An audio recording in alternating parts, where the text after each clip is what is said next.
Bom, pessoal, boa tarde para todos aí. Vamos começar aqui mais um painel aí na nossa terceira semana de inovação. Queria já aqui, desde já, agradecer aí com muita satisfação aí a presença do Felipe Castro, da MRS, e do Roberto Marcondes, da Data Máquina. O Felipe, quer se apresentar, por favor, aí? Boa tarde, Cadu. Claro, primeiramente aí, boa tarde, Cadu, boa tarde, Roberto, boa tarde a todo mundo que está ao vivo aí pelo link do YouTube. Primeiramente, agradecer aí a oportunidade de estar representando aqui, em nome da MRS Logística, um pouco aí do que a gente tem de inovação dentro da companhia, né? Bom, me chamo Felipe Castro, sou engenheiro mecânico de formação, atuo aí no setor ferroviário, propriamente dito, aqui dentro da MRS Logística há 8 anos. Boa parte deles trabalhando aí na parte de manutenção preditiva de ativos, baseada em dados. E isso aí tem total relação com tudo que a gente vai discutir aqui um pouquinho em relação a automações, IoT. Então, isso está na nossa rotina de trabalho aqui. Legal, legal. Roberto, por favor, conta um pouquinho aí de você. Legal, boa tarde a todas, boa tarde a todos que estão nos assistindo, boa tarde, Cadu, Felipe e colegas aí da CPTM, obrigado pela oportunidade também. Assim como o Felipe mencionou, meu nome é Roberto Marcondes, eu tenho dois chapéus principais, então eu sou professor no Departamento de Ciência de Computação da USP e sou fundador de uma startup de inteligência artificial chamada Data Máquina, o Cadu mencionou. A gente já tem parceria, já teve boas iniciativas de colaboração com a CPTM. Nessas duas iniciativas, esses dois chapéus que eu mencionei, o meu papel normalmente é de desenvolver algoritmo de visão computacional, de aprendizado de máquina, para aprender padrões e tentar, a partir de dados, como o Felipe mencionou, descobrir certas classes, certos problemas que podem aparecer, ou predizer os problemas, fazer classificações úteis e assim por diante. Espero que a gente possa conversar um pouco sobre isso daí hoje também. Cadu, vou parar por aqui. Legal, legal. Então, pessoal, nós vamos começar aí o nosso painel sobre a internet das coisas, né? Que é essa onipresença da tecnologia na vida da gente, de modo a tornar a nossa vida mais fácil, os processos mais fluidos, né? E dentro dessas novas tecnologias que possibilitam esses grandes avanços, né, que são as tecnologias habilitadoras da indústria 4.0, como é chamado normalmente, né, tem uma grande utilidade em sistemas como o nosso, sistema ferroviário, que tem uma alta complexidade, distâncias, né, territoriais muito grandes, né, e muitos equipamentos que podem eventualmente falhar e degradar o serviço que a gente presta para o nosso cliente, para o nosso passageiro. Então, me parece assim que a internet das coisas veio para ficar como uma solução, principalmente para a manutenção, para o pessoal que aí é sempre lembrado quando as coisas não dão certo, né, Felipe? Então, a gente combinou um pouquinho aqui, vamos contar um pouco a experiência da MRS, como é que ela vem explorando essas questões de internet das coisas, visão computacional, isso tem relação com Big Data, com tratamento de dados, com Machine Learning. Então, acho que vai ser bem interessante o Felipe compartilhar conosco a experiência deles lá na MRS, para a gente já ir viajando aqui e ver como é que a gente consegue avançar mais ainda aqui na CPTM, trazendo maior eficiência para nós. E depois, nós vamos pedir para o Roberto, que é uma sumidade no assunto, de visão computacional, de machine learning, contar um pouco quais são as novidades, o que a gente pode esperar em termos de projeto envolvendo aí essas novas tecnologias. Felipe, é contigo, rapaz. Vai que é tua. Show de bola, Cadu. Acho bacana, pegando um gancho aí no que você começou a comentar a respeito da implementação dessas tecnologias na ferrovia, né? É importante ressaltar que a nossa realidade é uma antes e depois dessas tecnologias voltadas aí tanto para manutenção quanto para operação. Se a gente for ver aí indicadores antigos nossos de acidente, de produtividade, né, como que isso mudou com a implementação desse tipo de tecnologia, né, tudo passa a fazer sentido para a gente vê que, de fato, são questões que vieram para ficar mesmo, cara. Não dá para a gente pensar hoje numa operação ferroviária sem todas essas ferramentas que a gente tem para auxiliar a gente, tanto na parte aí de manutenção quanto de operação ferroviária, né? E um ponto bem interessante que a gente sempre costuma conversar, falando um pouco aí de tecnologia e de ferrovia de carga, né, exclusivamente de carga, que é o caso da MRS, a gente infelizmente tem uma visão social de estar num modal de transporte que às vezes não carrega muita tecnologia, né? Que a gente não tem muita tecnologia embarcada, isso muito pela robustez dos nossos ativos, a forma com que a gente opera, né? Então, a gente vê um vagão, aquela caixa robusta de ferro, a gente acha que aquilo ali é muito simples, que não tem muita tecnologia, não tem muita eletrônica envolvida nesse processo, e acaba tendo essa visão um pouco ultrapassada da sociedade. Mas a realidade é totalmente contrária, né? Hoje a gente conta com a ajuda de diversos equipamentos, né, diversos sensores, processos automatizados que facilitam muito, né, a nossa vida enquanto operação, e enquanto manutenção. Então, basta a gente ter uma oportunidade aí como essa que a gente está tendo aqui para poder aprofundar em alguns tópicos, né, e ver o quão tecnológico é a ferrovia hoje, especificamente aqui falando um pouco da ferrovia de carga no Brasil, tá?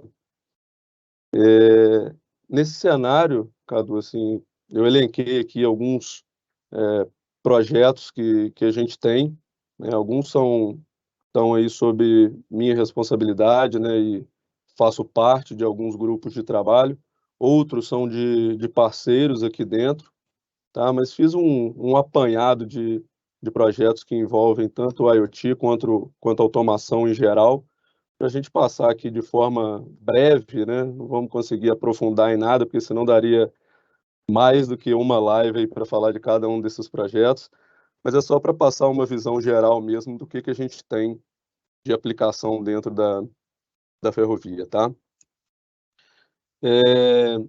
Nesse sentido, acho que eu vou começar aqui com o que mais tem em relação com o nosso tema aqui. É um projeto que a gente chamou ele internamente de Smart Train, que o objetivo é a gente instrumentar os nossos vagões, e eu estou falando especificamente de vagões, eu não estou falando das máquinas, né, das locomotivas, e através dessas instrumentações a gente conseguir colher informações dos nossos ativos, e aí relacionado à saúde dos mesmos. Então a gente vai ter aí um vagão altamente instrumentado, com vários sensores, capaz de dizer para a gente a condição daquele vagão, né, se ele está carregado, se ele está vazio, né, se for um vagão que possui portas, se tem porta fechada, se tem porta aberta. Então, são pontos mais simples, né, para a gente monitorar via sensor, mas até pontos que a gente entende mais complexos, do ponto de vista de vibração, de rolamentos, temperatura, né, toda a parte de monitoramento do sistema de freio de vagões, que hoje é a parte mais complexa do nosso ativo vagão, a gente ter aí uma espécie de sensoriamento também para monitorar o sistema de freio dos vagões, as válvulas de freio, é um ponto bastante interessante para a gente, para evitar falhas, tá?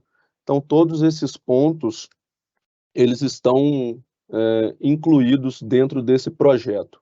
Então, é realmente a gente ter um vagão inteligente, né? Hoje o vagão ele não possui nenhum ponto de energia elétrica, então esse é o grande desafio para a gente, mas a gente pretende, mesmo que nesse contexto, conseguir aí embarcar uma série de sensores no ativo, e isso tudo se comunicando em tempo real, tá, com a nossa central, para a gente conseguir fazer uma gestão otimizada desses dados e automaticamente aí otimizar o processo nosso de manutenção e também dar um suporte para a nossa operação, tá?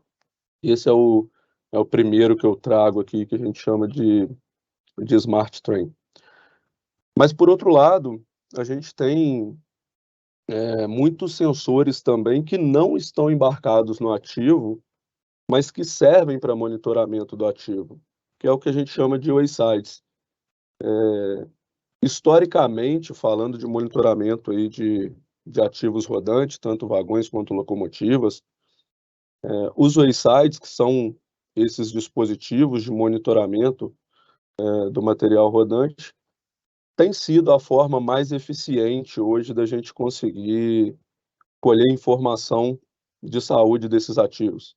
A gente está falando aí em monitorar em pontos específicos da malha ruído de rolamento, temperatura de rolamento e roda, impacto de roda, condição dinâmica da estabilidade dos vagões, tudo isso, obviamente, para tornar o nosso transporte mais eficiente e seguro. E aí, trazendo isso aí para o ramo da IoT, a gente tem esses sensores, muitas vezes, conectados com os nossos trens. Apesar do sensor estar lá na via, parado e medindo todo o trem que passa por ele, isso tudo está conectado a uma rede de tal forma que, dado que um sensor desse identifica uma condição crítica no trem, por exemplo, né, um rolamento com temperatura elevada é uma situação muito crítica para os nossos ativos e que, se não tratado de imediato, pode ocasionar até um acidente, né? Uma vez identificada uma temperatura crítica, a gente tem um link desse equipamento via rádio com o trem que acabou de passar por ele. Então, numa condição crítica, o trem, quando ele passa por um sensor, automaticamente o maquinista já recebe uma mensagem via rádio de que algo não está de acordo no trem, né? E como procedimento, esse maquinista vai parar o trem de imediato para poder entender qual é aquela condição, né, que o equipamento indicou, mas a gente ainda vai além dessa mensagem via rádio. A gente tem um sistema que controla a nossa operação, né, que é o que a gente chama hoje de CBTC, onde, uma vez identificada essa condição crítica, além do maquinista receber uma mensagem via rádio, todo o nosso sistema consegue bloquear de imediato aquele trem, né? No caso, ou penaliza o trem precisa parar, ou reduz a velocidade do trem para a gente ter um tempo numa condição menos crítica para tomada de decisão num pátio à frente, por exemplo. Então, é um conceito de IoT muito interessante, de falha segura, onde a gente tem duas formas, uma totalmente automatizada de parada do trem e outra via maquinista, onde a gente consegue, né, através desses dispositivos aí de monitoramento, atuar de forma corretiva, mas prezando aí sempre pela segurança operacional e parando o trem para atendimento, tá? Então, esses são pontos aí bastante interessantes em relação aos sistemas waysides hoje, conectando aí o nosso ativo físico, né, à nossa rede de dados, tá? Bom, além dos sistemas waysides, a gente traz aqui outros pontos também de automação e de IoT. Um case muito interessante, até referência, nesse caso, a MRS virou, foi a questão do trem não tripulado, né? A gente teve após o trágico evento de Brumadinho, uma série de iniciativas voltadas para a segurança que impactaram diretamente no nosso modelo operacional, tá? E por conta disso, a gente ficou num determinado trecho que a gente tem da ferrovia impedido de trafegar com trens pelo fato de ter um maquinista no trem. Era uma região onde ninguém poderia estar presente naquela região, dado o risco de alagamento caso uma barragem próxima que tinha ali viesse a colapsar. Então a gente perdeu bastante produção nesse cenário por não poder passar com o trem por conta do maquinista que estava dentro da locomotiva. E aí a solução encontrada até que a condição da barragem fosse resolvida foi por que não fazer um trem não tripulado, né? A gente vê tanto hoje falar aí de veículos autônomos, né? Buscando aí um carro sem motorista, né? Já é uma realidade em alguns locais. E aí, time trabalhando forte aqui, a gente conseguiu desenvolver internamente esse trem não tripulado. Então, é um case de bastante sucesso hoje. A gente ainda tem essa operação. Se eu não me engano, a gente já deve estar falando aí de mais de 3, 4 anos com esse modelo operacional, onde num determinado trecho, o nosso trem trafega com mais de 17 mil toneladas. A gente está falando aí em torno de 400, uma carga equivalente aí a 400 caminhões, tá? Nosso trem trafega sem maquinista e com total segurança, tá?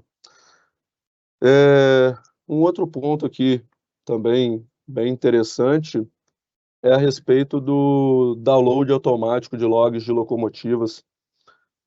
As locomotivas, elas são equipamentos altamente monitorados, altamente sensorizados, capaz de gerar uma série de informação úteis para nós da manutenção. Porém, essas informações elas precisavam ser capturadas de forma super manual. A gente parava a locomotiva, ia lá, plugava um pendrive no computador da máquina, removia esses dados e, após isso, iria fazer uma análise. Então, imagina o tempo que a gente leva para conseguir receber esse dado, né, e depois tratar isso para conseguir, então, gerar uma saída em cima dessa informação. E aí esse projeto de download automático é muito bacana, também desenvolvido totalmente internamente aqui na MRS, no laboratório de automação que a gente tem, onde as máquinas são equipadas com um sistema capaz de fazer todo o download dessa informação e enviar essas informações em pontos específicos onde a gente possui conectividade Wi-Fi. Então, as máquinas operam por toda a nossa malha, geram uma infinidade de dados, esses dados são armazenados e em pontos específicos da malha onde a gente possui conectividade com a Wi-Fi, quando essas máquinas passam por esses pontos, elas conseguem descarregar toda essa informação na nuvem para que a gente possa tratar, né, e agir de forma preditiva aí com o nosso processo de manutenção, tá? A gente também tem aqui um ponto bastante interessante, falando também de locomotiva e de dados, né, de locomotivas, todo um estudo de vibração de componentes do motor da locomotiva. Então, são os IoTs mesmo, são acelerômetros que a gente pluga nos componentes os quais a gente quer monitorar. Essa informação ela é gerada e armazenada numa frequência altíssima e a gente também, nesse caso, a gente não utiliza conectividade Wi-Fi, a gente usa rede celular, aqui a gente está usando 4G, para poder enviar esses dados. Então, são dados, dependendo do ponto geográfico onde a máquina está, a gente consegue receber ele em tempo real, né, dada a questão aí de cobertura de rede celular, e em pontos de sombra, onde a gente não possui essa conectividade, a gente armazena essas informações e aí no próximo ponto em que houver sinal, a gente transmite essa informação. Isso é bacana porque a gente não precisa parar o ativo para colher essa informação, e a própria informação gerada otimiza o processo de manutenção, o qual a gente consegue manter ainda mais tempo esse ativo em operação, né? Que é o conceito aí de manutenção preditiva propriamente dito, né? E aí, assim, falei um pouco aqui sobre ativos de rodante, né? Especificamente locomotivas e vagões, né? Mas a gente tem também alguns sistemas muito interessantes relacionados à inspeção de via permanente, né? Falando aí da malha da MRS, trilhos dormentes, lastro, placas de apoio, fixação, né? Toda a parte de via permanente. Então, para esses casos específicos, onde a gente tem um interesse em monitorar a nossa via permanente, a gente embarca essa instrumentação no nosso ativo, que naturalmente vai trafegar por toda a malha, gerando informação da condição real de cada ponto específico da malha, tá? Então, hoje a gente tem aí dois sistemas mais recentes e muito úteis para a gente, que é o VTI, que é um veículo que mede a interação do veículo com a via, né, propriamente dito. Esse é uma locomotiva, né, e essa locomotiva ela está equipada com acelerômetros. E através da movimentação da locomotiva sobre a via e um link dessas medições com o GPS, obviamente, a gente consegue entender toda a questão dinâmica da interação veículo-via por todos os pontos que essa locomotiva trafegar. E essa mesma locomotiva também tem um outro sistema, né, chamado TGMS, que é um sistema de verificação de geometria através de laser. Então não é mais um acelerômetro, aqui eu tenho um laser e esse laser ele vai copiar a condição da minha via e através disso a gente conseguir determinar qual que é a geometria que aquele ponto específico da via tem. Então, se eu tenho uma superelevação que eu não deveria ter, né, se eu tenho um empeno na via, qualquer que seja a irregularidade de geometria de via, a gente consegue através desses dispositivos.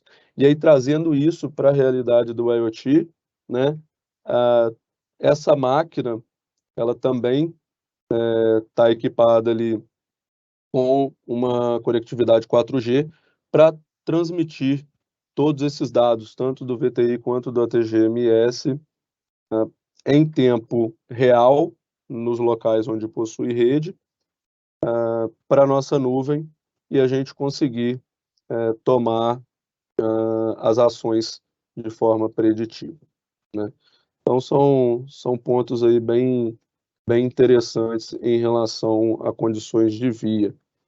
E aí, falando de eletroeletrônica também, mais especificamente de máquina de chave, eu acredito que seja um dos equipamentos de eletroeletrônico aí mais comuns, né, na ferrovia e de maior utilização e muito críticos, né, por estar responsável ali pela questão de direcionamento dos trens. Hoje a gente tem o controle, né, dessas máquinas de chave, com o envio da corrente de operação e do tempo de operação dessas máquinas. E esses dados são muito importantes para a gente entender da saúde da própria máquina, né? Através dessas informações a gente consegue saber se a máquina está tendendo a dar alguma falha ou não. A gente consegue, por exemplo, entender também se existe algum objeto obstruindo a operação dessa máquina de chave para poder atender a tempo também e não ter aí nenhum evento crítico envolvendo a nossa operação. Tudo isso sendo aí transmitido através de uma rede de fibra ótica proprietária da MRS, tá? Bom, acho que já falei bastante aqui desses casos. Acho que o último que eu separei aqui, eu acho que o mais recente e talvez um dos mais interessantes que a gente tem colocado bastante esforço para trabalhar é a parte de visão computacional, né? Esse é um tema que hoje está totalmente em alta na sociedade, né? A partir do momento que a gente pega um celular, a gente já está ali utilizando recursos de visão computacional. E a gente trouxe aí o Roberto aí, que é um dos maiores experts no assunto, pelo menos a nível Brasil, mas com certeza aí até internacionalmente falando. E também um grande parceiro da MRS no desenvolvimento de projetos envolvendo visão computacional. Hoje a MRS tem o foco principal na questão de inspeção de ativos e inspeção operacional, digamos assim, através de visão computacional, que é algo que aumenta a nossa eficácia, né, em cima de processos de manutenção desses ativos e otimiza muito o nosso processo de manutenção. Então, trazendo aí exemplos práticos da utilização de visão computacional, um exemplo clássico aqui que a gente vem desenvolvendo, né, é a parte de um portal de visão computacional para inspeção de vagões. Só para a gente entender, hoje existe um processo dentro da companhia onde os ativos são inspecionados visualmente por mantenedores mecânicos que buscam problemas que podem ser detectados de forma visual. Então, qualquer anomalia que a gente consiga ver, né, esses mantenedores estão ali olhando nossos trens para conseguir identificar esses modos de falha. Só que uma vez que isso está na mão do homem, a gente está suscetível a falhas, né, altamente esperado, e a gente não consegue realizar com a frequência que a gente gostaria. Então, não é a todo momento que um vagão vai ser observado por um mantenedor. Então, a nossa ideia é ter esse portal de inspeção. É um caminho já praticado por diversas ferrovias, onde uma vez que o trem passa por esse portal, a gente tem câmeras, né, 360 graus, pegando imagens desse ativo e fazendo toda a parte de pré-processamento dessas imagens, tratamento e geração de outputs, para a gente poder saber se há algum problema naquele ativo. Então, esse é um projeto bem grande que a gente vem conduzindo, com o apoio do Roberto. Um outro projeto bacana também, né, que a Datamáquina também vem apoiando a gente, é a parte de aerofotogrametria. Então, a gente tem drones com câmeras que sobrevoam a nossa malha e buscam defeitos em pontos específicos através dessas imagens, né? E a gente está falando de defeitos da ordem de milímetros, tá? E que são capazes de detectar por um drone em movimento, né, a uma distância considerável da linha. Tudo isso otimiza demais o processo nosso de inspeção e de manutenção.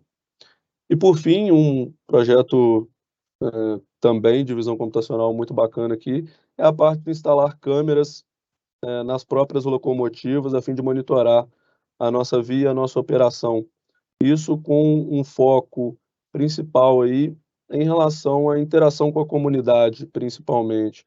Então, é determinar o que a gente tem de invasão de faixa de domínio, né, algumas construções indevidas que podem estar entrando no gabarito da via e colocando em risco a nossa operação, e também uma segurança que envolve a própria sociedade, no caso de pedestres atravessando passagem de nível na frente de um trem, ou um veículo parado em cima da linha por algum problema, também tentar identificar esses pontos, né, e atuar aí, evitando maiores acidentes.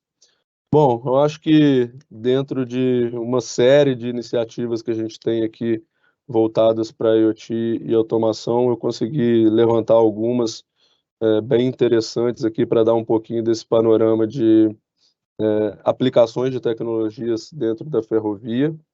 E fechei aqui com essa parte de visão computacional, que eu acho que o Roberto pode engrandecer aí um pouco para a gente, com todo o know-how que ele tem no assunto. Muito legal, Felipe. Na verdade, você trouxe vários causos, né?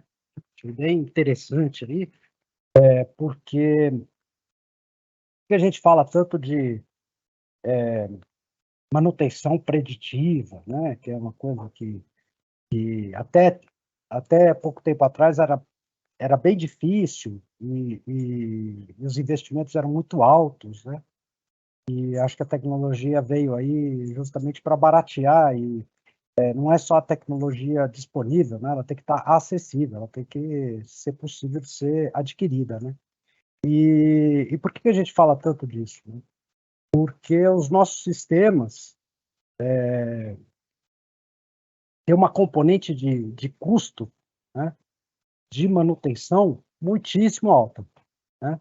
Então, a viabilidade do negócio está muito na inteligência que você coloca para manter esses ativos operacionais.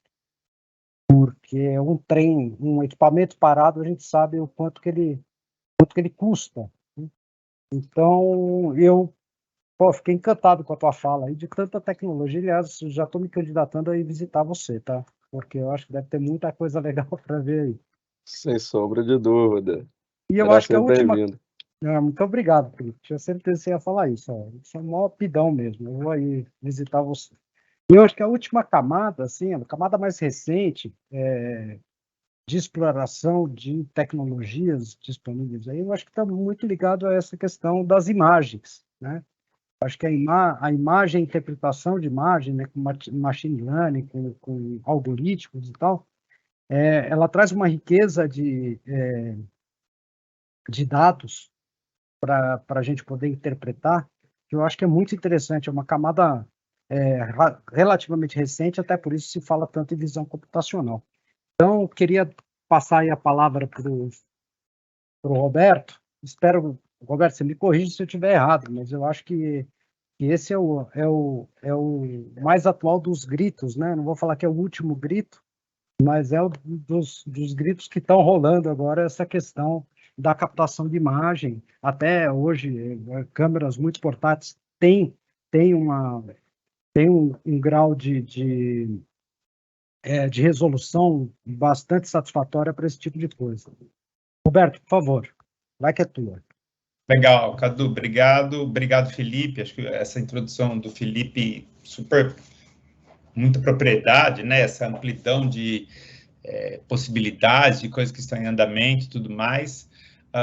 Como eu falei para vocês, então, a minha área de pesquisa, eu sou um pesquisador, né, na USP, na Data Máquina e empreendedor nesse sentido. O meu interesse é em usar, então, algoritmos de aprendizado de máquina para resolver problemas de análise de dados, problemas muito como esses que o Felipe mencionou. Os algoritmos de aprendizado de máquina podem tratar dados de múltiplas dimensões, então eles podem tratar dados de sensor tipo IoT, eles tratam dados de acelerômetro, giroscópio, magnetômetro, essas coisas todas. Aí eles tratam áudio e eles tratam imagens também, vídeo, assim por diante. Então, essa é a área de pesquisa, tanto na USP quanto na Data Máquina. Eu acho que existem desafios bem interessantes atualmente para resolver muitos dos problemas que o Felipe mencionou e que a gente está envolvido. A gente se orgulha de estar, inclusive, envolvido com a MRS, levando tecnologia aí para a área de transporte ferroviário.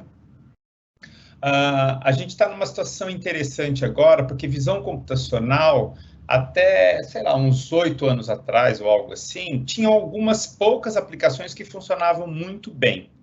Então, aqui todo mundo conhece código de barras. Código de barras já existe há um bom tempo, aí, algumas décadas e tudo mais, os algoritmos de visão computacional funcionando bem, mas não tinha muita diversidade de aplicações como código de barra. Talvez as coisas que eu me lembro que funcionavam muito bem, que estava na mão das pessoas, no sentido de, no dia a dia, você experimentar, tinha aí código de barras, tinha detector de faces nas câmeras digitais, quando elas começaram a aparecer, e quase vai parando. E se a gente lembrar, por exemplo, algo que hoje em dia é corriqueiro, desbloquear o celular com a biometria, por exemplo, ou até desbloquear a sua conta corrente num caixa eletrônico com biometria, esse é um negócio que a gente começou a confiar mais, que foi aparecendo, não é tão antigo quanto o código de barras, é uma coisa que foi aparecendo mais agora, hoje em dia virou corriqueiro. Por isso que vocês que estão envolvidos nessa área, vocês devem, por exemplo, receber com alguma regularidade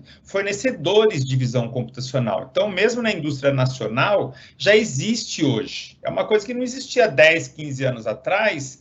Então, visão computacional começou a ficar muito estável em uma diversidade grande de situações.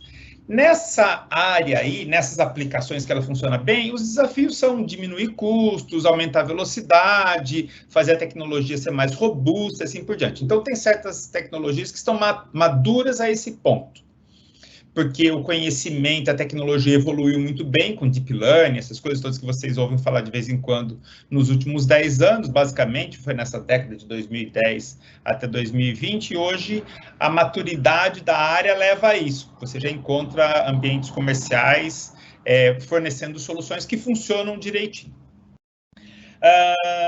Existem certos problemas que são difíceis, que eles não estão hoje tão maduros, quer dizer, faz parte do que a gente está desenvolvendo para resolver. E a área de transporte ferroviário, muitas das coisas que o Felipe mencionou, ela tem isso. Então, eu vou pegar, das últimas coisas que o Felipe mencionou, aquelas 3 áreas de aplicação, os 3 lugares que a gente põe câmera, e mencionar alguns exemplos de desafios nesses 3. Então, o Felipe mencionou, dá para a gente colocar a câmera fixa, e aí o ativo de vocês, o trem, a peça, sei lá o que, passa no meio. Então, você tem a câmera que está fixa. Você pode colocar a câmera em algum lugar que se move. Então, por exemplo, um drone, mesmo um trenzinho que faz inspeção visual do trilho, essas coisas todas. Então, você pode colocar. Ou você pode colocar a câmera que está no trem e filmando o que está acontecendo. Esses 3 lugares aí. Retomando esse último desafio, por exemplo, de colocar a câmera no trem, eu vou mencionar algumas coisas que têm a ver com IoT, né, com IoT, e que tem a ver com desafios que as pessoas querem achar a solução, ainda não tem solução muito boa. Se você quiser, por exemplo, colocar... Imagine que você cria hoje, sei lá, uma aplicação que usa o ChatGPT, tá? Então, você criou lá, programou o seu computadorzinho Raspberry, colocou no trem e você depende do ChatGPT. A hora que você botar esse ativo para rodar no Brasil, vai parar de funcionar. Porque toda vez que você perder conexão com 3G, com 4G, com 5G, o troço já não funciona mais. Ele depende de conexão. Não tem algoritmo, não tem sistema que você consiga montar no que a gente chama um sistema embarcado, que ele fique completamente independente. Não tem isso. Por conta de poder de processamento, de memória, de energia, de várias coisas. Então, isso que a gente chama, o termo técnico é Edge Computing, que é computação de borda, que a computação não acontece na nuvem, ela não acontece num servidor, ela acontece lá num dispositivo. Hoje, isso aí é uma área muito quente, porque isso aí vai ajudar vocês a resolverem inúmeros problemas, vocês de transporte ferroviário, vocês de várias outras áreas, mas tem desafios concretos nisso. Um dos desafios foi isso que eu falei. Você não pode depender, muitas vezes, de conexão com a nuvem. Você não vai conseguir falar com o ChatGPT, você não vai conseguir falar com o seu servidor. Então, aquele sistema vai ter que ser autônomo por um tempo. Toda vez que você perder conexão com 3G, 4G, 5G, seja lá o que for, ele vai ter que... Você não quer que o sistema pare de funcionar, você quer que ele seja autônomo lá. Então, ele tem que ter um certo grau de independência. Isso daí, existe cada vez mais coisas acontecendo, mas tem bons desafios por trás disso daí. Existe algo que vocês, nesse ambiente corporativo, aí, tanto da CPTM quanto da MRS, eu tenho certeza que vocês se preocupam, e que eu queria mencionar aqui também, Cadu, que faz parte do que a gente pesquisa, a gente tenta resolver, que são questões não técnicas. Por exemplo, questões de privacidade. Então, na hora que você está filmando as coisas, por exemplo, você está filmando dentro do trem. Imagina que você quer, eu quero filmar dentro do trem, um trem que transporta CPTM, que transporta passageiros, para detectar situações como a gente estava conversando anteriormente, antes de começar. Comportamentos estranhos dentro do ambiente, cuidar da segurança do ambiente, detectar algum problema em potencial e tudo mais. Tem várias questões relativas que são questões legais, são questões éticas acontecendo isso. Esses algoritmos de visão computacional, como de aprendizado em geral, eles dependem do que a gente chama de treinamento, e treinamento depende de dados, e os dados podem estar enviesados. Então, quando a gente vai... O que significa isso? Significa que os algoritmos podem tomar decisões erradas porque eles têm algum viés devido ao treinamento que eles foram submetidos. E aí esse viés pode ser de inúmeras naturezas. Viés de cor, de raça, de tamanho, de idade, de gênero, tudo isso daí é algo que tem que ser considerado muito cuidadosamente na hora de você produzir e fazer o deploy do algoritmo para um ambiente de verdade, porque você não quer que um algoritmo tome uma decisão errada por questões desse tipo de viés. Então, essa é uma preocupação grande, viu, Cadu? E a gente tem que, na hora que está cuidando do aspecto técnico, eu quero que o negócio, eu vou botar ele num smartphone, num Raspberry, seja lá o que for, na borda. Ele não pode gastar muita energia, ele não pode ocupar todo o seu HD lá, porque senão você não vai conseguir fazer mais nada, ele tem que ser autônomo, porque de vez em quando ele vai perder o contato, e você não quer que ele seja enviesado, você quer que ele tenha um comportamento que respeite o que nós, seres humanos, queremos que ele respeite. Legalmente, ele tem que respeitar essas coisas, porque senão é responsabilidade nossa, responsabilidade de quem criou o algoritmo, de quem está usando e tudo mais. Então, eu queria chamar a atenção para isso, porque a única maneira de resolver isso, na minha opinião, e eu sou um otimista, eu sou um entusiasta, eu não sou um catastrofista, eu não acho que é algo que vai dar errado, é justamente quem entende do ambiente, que são vocês, que entendem do ambiente ferroviário, com quem entende tecnicamente, que somos nós, a gente tem que dar as mãos, trabalhar em conjunto para evitar essas coisas todas desde o começo. Então, desde o começo, por design, a gente tem que se preocupar com esse tipo de coisa. Esses algoritmos, eles acabam envolvendo, como eu falei, questões de hardware, eles acabam envolvendo questões dos dados, e aí tem aspectos éticos, legais, sociais, que têm que ser considerados muito cuidadosamente. E agora eu queria também tomar uma outra coisa ligada ao tema, né, de IoT, e que o Felipe mencionou bastante, para falar de um desafio que eu considero um desafio técnico moderno. Então, é uma coisa que vocês vão demorar, não vão demorar, mas se algum fornecedor falar que sabe resolver, pensa um pouquinho, tá? Tenta investigar se ele falou que ele sabe resolver mesmo, porque até onde eu sei, não está completamente resolvido. Que é o que a gente chama de computação multimodal. O que significa isso? Significa que eu quero que o algoritmo de inteligência artificial, de aprendizado, ele use múltiplos sensores para tomar decisões. Então, ele não vai usar só a imagem, e ele não vai usar só o acelerômetro, e ele não vai usar só o áudio. Ele vai usar todos esses tipos de sensores diferentes para fazer integração, e aí ele vai tomar decisão com base na integração. Nós, seres humanos, por conta da evolução natural, nós somos muito bons para fazer isso. Então, por isso que a gente, acaba usando visão, a gente usa audição, a gente usa contexto, a gente sabe com quem a gente está conversando. Então, certas coisas, mesmo que vocês não entenderam o que eu falei, fala assim, não, o Roberto não deve ter falado uma palavra assim, porque não faz sentido. Nesse contexto, ele deve ter falado uma outra palavra. Então, essa questão de multimodal e contexto, ela representa bons desafios, viu? Tem algumas coisas que funcionam direitinho.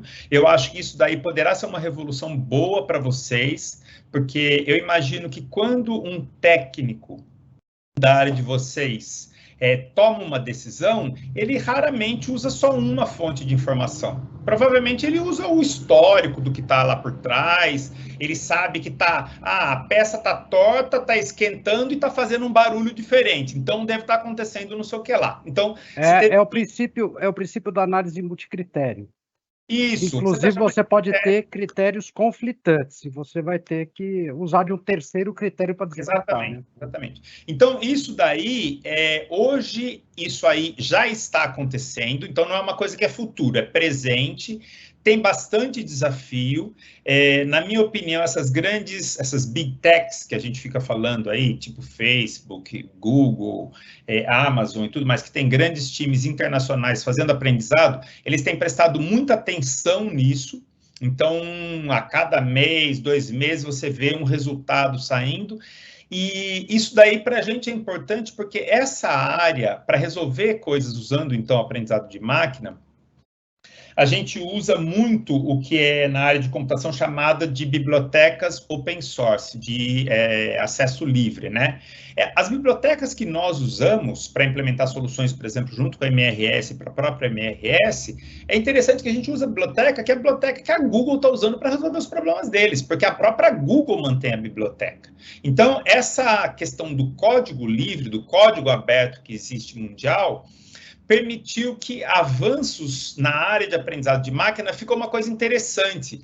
O segredo industrial, que é super importante em várias áreas, e eu respeito, porque é algo que move realmente a indústria em várias coisas, no nosso caso, o segredo industrial está em outros lugares. Não é muito bem o código, não é a biblioteca. Até ninguém sabe se a Google usa uma versão diferente do que eles estão disponibilizando. Talvez eles usem, talvez não tenho certeza.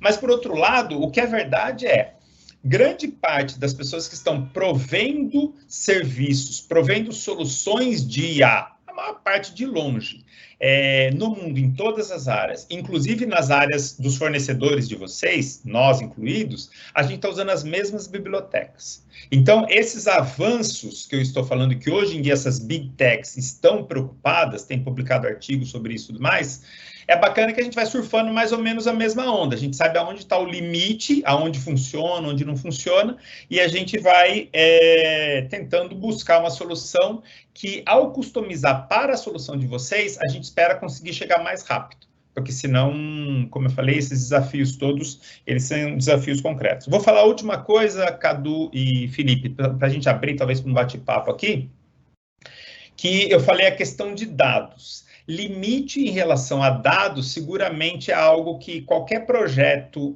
que a gente tenha que pensar tem que ser considerado lá como sendo um item, é coisa crítica. A gente tem que pensar, tem que fazer análise de risco disso. Porque esses algoritmos, os modernos, esses mais recentes, eles dependem, em geral, de muito dado para treinar. E muitas vezes a gente não tem muito dado para treinar. Fisicamente, não dá para obter muito dado para treinar por várias questões. Então, bolar soluções que a gente consiga cuidar da questão dos dados, porque, tudo bem, a Google tem 1 bilhão de imagens de, sei lá, de semáforos, porque toda vez que a gente entra no Recaptcha, todo mundo vai lá e clica naquela, onde tem semáforo, vai lá e clica, aqui, aqui, aqui, aqui, aqui, e aí a Google usa essa informação para treinar os próprios algoritmos, e a gente treina os algoritmos para ela de graça. Tá bom, acontece isso. Aliás, perdão fazer isso, eu não sei se eu já contei para você, Felipe, e a gente é tão amigo da MRS que não faz mal eu fazer história de mineiro para vocês. Esses algoritmos de reCAPTCHA que eu estou falando, quando você loga, funcionam em todos os lugares, mas a Google só não implementa em Minas Gerais, sabia? Sabe por que não, Cadu? Não. Porque quando eles falam Imagina. Assim, na imagem, clique aonde tem trem. Aí os mineiros vão lá, trem. Tudo é trem. E aí bagunça os algoritmos todos. Eles começam a classificar bicicleta, criança, carrinho de bebê e tudo mais. Então a Google só não treina com base em mineiro. Nas outras coisas eles usam a... Bom, então essa questão dos dados é algo que eu acho que a gente tem que considerar nessas coisas todas. Perdão aí na audiência, se tiver mal. Com o Felipe eu me sinto à vontade. Tomara que não tenha nenhum mineiro que tenha ficado chateado. Só uma explicação. Salve o melhor juízo, Felipe está lá na República de Juiz de Fora, é isso? Exatamente, Cadu. Eu vou manda e desmanda nesse país. Cadu, obrigado pela oportunidade. Não, que é isso, cara. Nós que agradecemos aí. Eu tenho algumas perguntinhas aqui, algumas coisas que eu queria explorar com vocês, né? Primeiro que, assim, já faz algum tempo que eu acho que o futuro é agora, né? A velocidade da tecnologia e do uso que a gente faz dessa tecnologia, graças a grandes mentes e as dores que o mundo tem, né, que a gente fica tentando achar solução para estas dores, né? E afinal de contas o mundo ele tende à desordem, e a gente é teimoso, tenta organizar as coisas, certo? Então, para mim, o futuro já é agora, né? É agora, e o futuro que eu falei 10 segundos atrás já virou passado, né? Mas o futuro é sempre agora. Falei de novo. Então, essa fronteira entre passado, presente e futuro, nos nossos dias, ela está bem fluida, tênue, dinâmica, né? É muito dinâmico, né? E daí eu tenho algumas coisas aqui para perguntar. Primeiro, Roberto, você diria que hoje, pelo que eu entendi, a grande barreira para o avanço é a conectividade. É uma das barreiras. Então, conectividade... Mas você acha que é a grande barreira? Não. Não, não sei, porque o lance todo é o seguinte: quando você tem isso que a gente chama de computação de borda, então que é a edge computing, eu quero botar o meu algoritmo para funcionar aí na locomotiva, na cabine do maquinista que o Felipe mencionou, então eu vou montar um Raspberryzinho numa cabine, não sei o que lá, vou colocar lá. E eu vou supor que eu não tenho problema com a energia elétrica, que o próprio trem fornece isso daí. Existem certas restrições em relação ao hardware. Hoje em dia, esses robôs, esses computadores, eles são, a gente fala que é computadorzinho, mas é muito poderoso isso daí, né? É bom esses troços. Tem computador pequenininho bom aí, mesmo smartphones e tudo mais. Supondo que a parte de computação não seja um desafio, que é muitas vezes, foi o que eu falei, algoritmos do tipo ChatGPT simplesmente não rodam em dispositivos móveis. Se você conversar com qualquer pessoa que faz pesquisa, por exemplo, na Motorola ou na Samsung, você vai ouvir deles que uma área de pesquisa para as grandes empresas que vendem serviço para celular, não sei o quê, é justamente ter algo equivalente ao ChatGPT em processamento de linguagem natural, mas rodar em dispositivo móvel que não tem que se conectar o tempo inteiro com coisa. Então, é dual, tem duas coisas conectadas. Tem muita coisa de aprendizado de máquina, de IA, que demanda muito processamento e não tem dispositivo pequeno que rode. Então, o único jeito de você conseguir rodar aquele algoritmo é se você tiver conexão. Porque daí você transmite dado, aí você deixa lá a nuvem cuidar e devolve. Agora, eu só estou falando da parte técnica. Às vezes, transmitir o dado, você consegue fazer, mas custa caro. Se inviabilizar economicamente a sua solução, também não serve para nada. Quer dizer, serve para fazer pesquisa, mas se custar caro, não serve. Aliás, a gente só está avançando porque muita tecnologia passou a ser barata, acessível. Por isso que eu estou falando, não tem uma coisa, Cadu, tá tudo interligado. A gente quer uma coisa, como dizia o Churchill, a gente quer um cavalo que corra rápido e mais longe. Tem que ser tudo junto, não tem essa de ser... Tá certo. Porque não adianta nada ser uma solução maravilhosa, mas que demanda, sei lá, 5G, que roda na cloud e que vai custar não sei quanto. Aí ninguém vai adotar uma solução dessa. Tá tudo mais ou menos conectado. Ô, Felipe, valeu, Roberto. Felipe, me conta uma coisa. Quais foram as eventuais, não sei nem se teve, né? E daí veio o pragmatismo do negócio, né? Para assim, resistências que vocês tiveram, seja de ambiente regulatório, seja internamente, seja de convencimento do cliente, para essa experiência de trem não tripulado. Porque tem uma vantagem nos nossos sistemas, porque eles são guiados, né? Então, basicamente, só vai para frente, tá certo? Já não faz curva, né? Ninguém faz curva para o trem. O trem anda ali no trilho.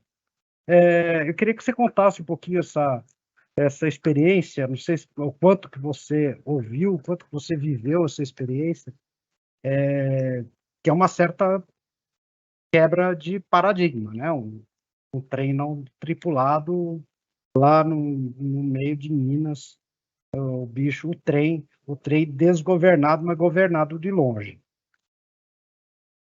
Cadu, assim, um ponto importante para a gente colocar aqui é que nessa operação específica, a gente tinha um trecho pequeno, tá? Teoricamente, sem nenhuma interferência com comunidade. A gente está falando de um trecho, se eu não me engano, de menos de 20 quilômetros de extensão. E por conta dessa condição de não poder ter ninguém na região, automaticamente a gente não tem ou não deveria ter interferência com comunidade. Então, isso já é um ponto muito importante desse quesito de não ter tantas Que barreiras assim para facilitou a isso. decisão. Exatamente, né? Esse foi um ponto. Mas, obviamente, a gente tem todos os requisitos ali de segurança para manter esse modelo operacional. Então, foram feitos redundâncias em cima de redundâncias a fim de bloquear qualquer modo de falha que a gente pudesse ter nesse trem. Que não Bom, levasse a uma condição segura. isso. O mais crítico, e eu acho que ele é muito palpável e entendível, pelo menos nós do meio ferroviário, que foi um sistema até bastante interessante, que visava o bloqueio, por exemplo, do trem seguir fora dessa região de forma não tripulada, ou seja, chegou no ponto onde ele deveria parar e ele não parava, tá? Uma ação até interessante que foi tomada nesse ponto foi fazer uma espécie de apêndice, né, um sobressalente do encanamento geral do trem, tá? Fora do gabarito da via, com um anteparo no ponto limite onde o trem tem que parar. Então, se o trem chega naquele ponto e quebra esse fusível, digamos Sim, assim, né, fusível mecânico. um fusível mecânico, né, você tem aplicação automática do freio. Então, esse foi um Uma ponto assim, solução. bem palpável. Obviamente, a gente foi evoluindo com isso e tornando isso de forma mais automatizada. Mas eu acho que um outro desafio até bacana também que a gente tinha era o oposto, né? E ainda é hoje, o caso de paradas indevidas dentro dessa região, onde não pode haver presença humana. Então, como que você faz para um Meu Deus, como é que atendimento? você faz para restabelecer? Exato. Então, assim, não é aqui tornando isso de forma mais grandiosa do que realmente é, mas era uma operação de filme mesmo. A gente já teve casos de mantenedores com talabarte ligado a helicóptero, com o helicóptero em cima do mantenedor e ele fazendo a atuação. Então, em qualquer eventual necessidade, o helicóptero decola ainda mais, né, e tira aquele colaborador daquele ponto. Essa situação ainda persiste de Persiste, a gente interdição humana lá? continua havendo, né? eh, a gente conseguiu, com alguns estudos da própria Vale, há um tempo atrás, modificar essa região. Então, existia uma zona, essa zona ela diminuiu, a gente conseguiu ter mais acesso, mas ainda assim permanecem pontos que não podem ser acessados hoje, que não perante esses procedimentos assim, bem complexos, né? Muito legal, muito legal. Pô, eu vou querer saber mais disso daí. Acho que é uma história bem interessante, um desafio bastante interessante, até porque trem não tem muito como desviar, né? Onde o trilho tá, né? Então vocês têm que passar lá e o trem tem que continuar rodando, né? Mais uma coisinha que eu queria perguntar aí para vocês dois, né? Me chamou bastante atenção, Roberto, essa questão que é muito presente aqui no nosso dia a dia, porque a gente tem passageiro aqui, que é a questão da privacidade, né? E daí a privacidade, muitas vezes a gente entende como uma barreira para coisas que a gente adoraria fazer, né? Mas, na verdade, isso faz parte das liberdades individuais e ainda bem que tem vamos dizer assim, essas barreiras, né, para a invasão daquilo que é a nossa vida privada, né?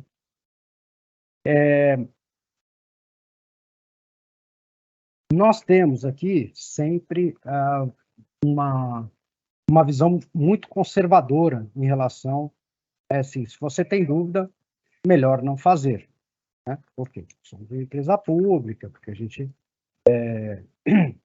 tem uma série de órgãos de controle, e então a gente é bastante conservador. E daí, a pergunta que eu tenho para vocês é a seguinte: primeiro, qual é o limite disso, né? Aonde que a gente vai chegar nisso? A gente já chegou, quer dizer, que essas questões da privacidade, proteção de dados e tal, a gente já tem um marco regulatório bastante extenso e suficiente. Se essas restrições vão aumentar ainda mais, porque a gente percebe, né, que, ao mesmo tempo, um benefício muito grande da informação pela multidão, e daí você tem que ter a multidão para a informação ser boa, tá certo, Roberto? Que foi o que você colocou aí, que você pode, inclusive, a máquina pode tomar decisões enviesadas, porque a tua amostra não é grande suficiente para retratar aquela informação que você quer, né? Então, eu queria entender um pouquinho, e também queria, Felipe, que você contasse para nós aí, se você também enfrenta, porque você não transporta gente, né? Se também você sente essas barreiras, de vez em quando você fala, opa, será que pode? Né? Aqui, muitas vezes, quando a gente vai fazer, principalmente coisa com imagem, vem a história do, opa, será que pode? Quer dizer, a gente sempre joga um pouco na retranca, porque a gente sabe a importância disso, e o quanto que isso pode causar de dano aí para o terceiro, que eventualmente a gente não tenha tomado todos os cuidados, para nós, em termos de imagem, né, responsabilização. Então, eu queria ouvir um pouquinho de vocês, porque a gente até tem um painel aqui rolando aí na semana de inovação, com uma das pessoas assim que é uma referência nessa questão, que é a Patrícia Peck, né? Peck advogado veio aqui falar um pouco dessas questões legais, jurídicas, em relação a todas essas inteligência artificial. E essa é outra coisa, né? Nós vamos enfrentar desafios bastante semelhantes com a inteligência artificial também. Né? Então, eu queria ouvir um pouquinho vocês, não sei se o Roberto, o Felipe começam a falar. Tanto faz, Felipe. Quer que eu comece ou comece? Fica à vontade, Roberto, por favor. Tá bom. Então, vou falar rapidamente dois aspectos, Cadu. Isso aí pode ir muito longe mesmo, esse assunto que é muito importante. Os dois aspectos ligados à sua pergunta é o seguinte, quer dizer, quem define limite, que são condições de contorno que você quer que a tecnologia funcione, eu vejo dois atores grandes. Um é legislação, então a legislação define limite, aí você tem que entender lá LGPD, não sei o que lá, marco regulatório e tudo mais, tem que compreender bem isso. E o segundo aspecto é a sociedade. A sociedade significa coisas éticas, coisas morais, fatores econômicos e assim por diante. Então, a gente acaba andando sobre esses dois fatores aí. Tem coisas jurídicas e tem coisas éticas, sociais, morais, econômicas. Também não adianta, foi o que eu falei, se economicamente for inviável, se ninguém quiser aceitar e tudo mais, comportamento, né, dos clientes e tudo mais, não vai funcionar. Agora, então, por isso tem que discutir bastante, tomar essas condições de contorno, aí você define onde é o limite e tenta resolver. Além de me preocupar muito com isso, eu falei, eu sou entusiasta, por isso que eu estou na área, eu sou entusiasta de tecnologia, eu gosto de desenvolver tecnologia para resolver problemas. As pessoas às vezes têm medo da tecnologia, né? Eu falo assim, não, se tem um desafio, vamos desenvolver mais ainda, que daí a gente resolve o problema. No caso, em particular, de privacidade, uma questão que nós trabalhamos bastante, que eu tenho muito interesse, é assim, você garante que o dispositivo de borda obedece certas regras. Então, o funcionamento dele vai fazer assim. Então, imagine que você quer contar pessoas, tá? Então, você quer contar quantas pessoas entraram, quantas pessoas estão lá dentro, quantas pessoas saíram. E você quer que o seu dispositivo transmita informação sobre isso. Se você construir um dispositivo que você garante que ele consegue fazer a computação lá na borda e ele não transmite nenhuma informação sensível, você bolou uma solução que é viável tecnologicamente. Porque você está garantindo. Ele está olhando pessoas, ele está contando e aquela informação morre no dispositivo na hora que ele terminou. Então, essa é uma boa solução, porque não tem jeito de vazar quem estava lá. O dispositivo, ele mata o que você não quer que transmita, ele mata lá na hora. Isso pode ser áudio, isso pode ser vídeo, pode ser várias coisas. Então, eu acho que um caminho bom, Cadu, é esse daí. Você bola uma solução tecnológica que faz com que o seu sistema fique dentro desse limite aí do tipo, não, pode identificar gênero? Não pode. Pode identificar raça? Não pode. Porque às vezes você quer saber. Deixa eu falar uma coisa importante. Às vezes você quer saber quantas pessoas com necessidades especiais estão entrando e saindo. Isso é bom para a sociedade. Você quer saber quantas pessoas idosas estão entrando. Você quer saber quantas crianças estão lá dentro e assim por diante. Então, isso é uma coisa boa para a sociedade. Obter dados é algo que vai fazer o sistema de vocês funcionar melhor. Vocês vão propor soluções melhores, porque vocês sabem quantos idosos estão lá, quantos cadeirantes estão lá e assim por diante. Então, tudo depende do que está sendo construído em relação aos limites, e eu acho que daí você tem que bolar uma solução que garanta isso. Em particular, a computação de borda, o caminho normalmente que a gente toma é esse. Olha, qual é a informação que não pode vazar? Eu quero que o dispositivo mate essa informação lá. É rosto da pessoa? É placa de carro? É não sei o quê? Então, você dá um jeito de criar o algoritmo para ele resolver isso lá na ponta, de maneira que essa informação não seja vazada. Muito bacana. Felipe, mais alguma coisa? Eu acho que de forma breve, tá, Cadu? Essa parte, qualquer que seja, né, a sua atuação, a partir do momento que ela tem interferência com a sociedade, você vai esbarrar nesse ponto, tá? Então, acho que se tem interferência, ninguém está livre, né, de responder e desenvolver em cima dessas questões de proteção de dados pessoais. Mas, com toda certeza, eu acho que alguns casos estão mais expostos do que outros. E aí, trazendo isso para a nossa realidade, eu não tenho dúvida que isso pode ser uma questão mais complexa para a CPTM resolver do que para a MRS resolver, tá? Uma vez que a carga de vocês é humana e a nossa carga em grande parte, minério, digamos assim. Então, um exemplo prático. Hoje eu precisei de uma imagem de uma carga. E um colaborador tirou uma foto, enviou para mim, que foi para um grupo de WhatsApp e para um e-mail, né? Se porventura vocês precisam de alguma condição disso dentro da CPTM, um evento específico onde você precisa da imagem, né, de passageiros dentro de um trem, né, a forma de tratar isso não vai ser com tanta naturalidade quanto a gente tratou aqui internamente, tá? Então, são cenários distintos, né? Eu acho que a questão é muito mais complexa para vocês, mas com toda certeza a gente não está livre disso, né? A gente trouxe exemplos aqui, por exemplo, da locomotiva com a câmera que pega toda a faixa de domínio, toda a extensão. Porventura você vai filmar pessoas dentro de suas casas, algo do tipo, né? A gente tem questões envolvendo colaboradores próprios, né, como filmagem do próprio maquinista, filmagem dentro de carros que a gente usa para deslocamento dos nossos colaboradores. Tudo isso tem questões diretamente relacionadas com a LGPD, mas a gente trata isso da forma com que a lei pede, né? A gente esbarra muito na parte de dados sensíveis mesmo, quando a gente vai compartilhar isso com fornecedores, por exemplo, a gente precisa, e a gente tem, obviamente, essa boa prática de checar, né, se a gente não está enviando, por exemplo, um CPF, um número de matrícula ou um nome, por exemplo, de um colaborador, de um maquinista, seja lá o que for.